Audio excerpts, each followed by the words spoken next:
In this video, I will introduce the basic function and concept about weak servo drive. So let's begin.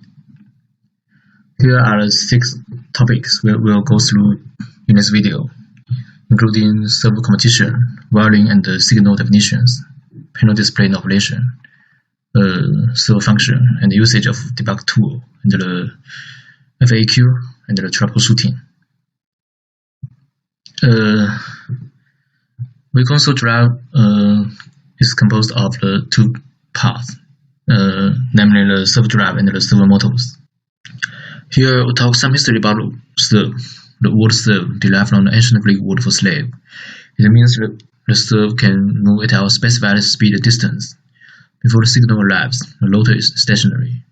The rotor rotates as soon as the signal arrives, and when the signal disappears, the rotor can stop on its own time. Because of the servo performance, hence the name. At present, servo has become high precision, high response speed, high performance similarly.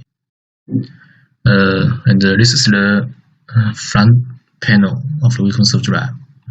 Here is the high voltage indicator. And when this indicator is lit up, it means there is still remaining high voltage in the servo drive. So we shouldn't open or touch the servo drive. And here is the power input terminals. This is the motor output terminals, and this is GND terminal. And here is the LED panel, like most servo drive in the market.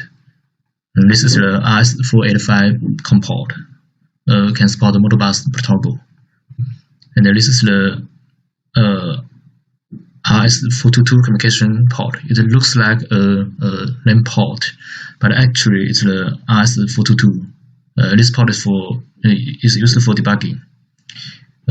We can connect this port with our PC, and then we can debug. And this is the I/O connector, and this one is the encoder connector. Here's the encoder connector.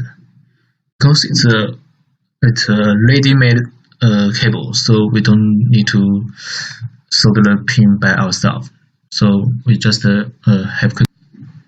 And this is the I/O connector. Here we can see AI1 and AI2. AI1 and AI2 are for the speed reference and torque reference. Both signal ranges from -10 watts to 10 watts. And here is the digital output port. This is the signal and the pulse signal port. Generally, these 2 signals come from the PLC, so we can use PLC to control direction and the speed of the servo motor.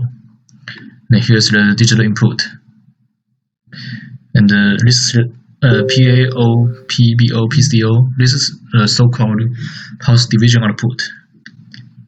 For example, when we input the signal to the servo drive, and we can get a feedback pulse from PAO, PBO, and PCO. So that's the function of the PAO, PBO, and PCO. And this is the RJ45 port. As I just told you, it's RS422.